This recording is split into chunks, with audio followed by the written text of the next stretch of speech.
was there ever a feeling where you were in a game and you had a feeling the other team maybe you'd put a bounty on you? Maybe they were out to get Kenny Anderson in this particular game. No, there was no need for a bounty in those days. I mean, everybody, you knew that they were trying to put you out. And when I played, it was legal to hit the quarterback in the head as long as it wasn't late. It was legal to hit a quarterback in the knees as long as it wasn't late. So, no, I mean, everybody kind of, if you get the quarterback out of the game, you got a better chance of winning.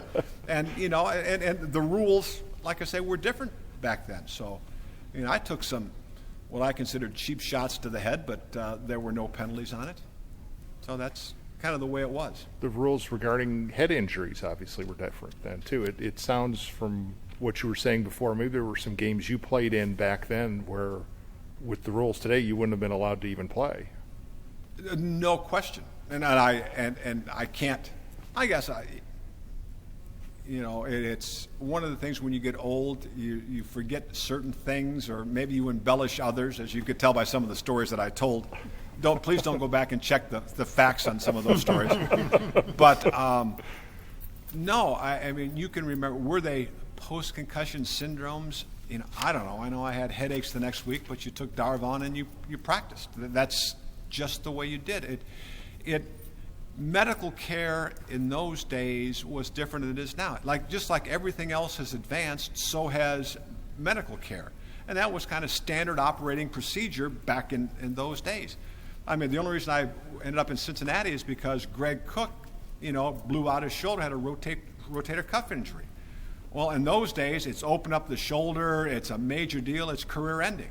Now it's orthoscopically and you play the next year. Gale Sayers tears up his knee, career over. Now it's done orthoscopically, play the next year, maybe better than ever.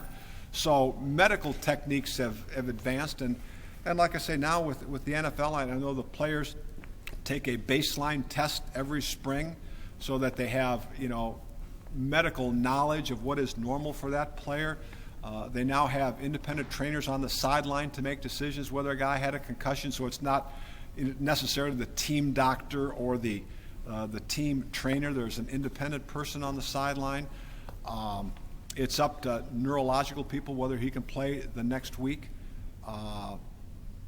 Sometimes you have to protect players from themselves, and you don't want to come out of a game. Back in my day, it was somebody else would take my job, and this was the best job I was probably ever going to have in my life. And but more the nature that the players are so competitive. That okay, I'm going to keep playing, and now we, it may not be the best idea, and now I think they're doing a good job in some cases of protecting players from themselves.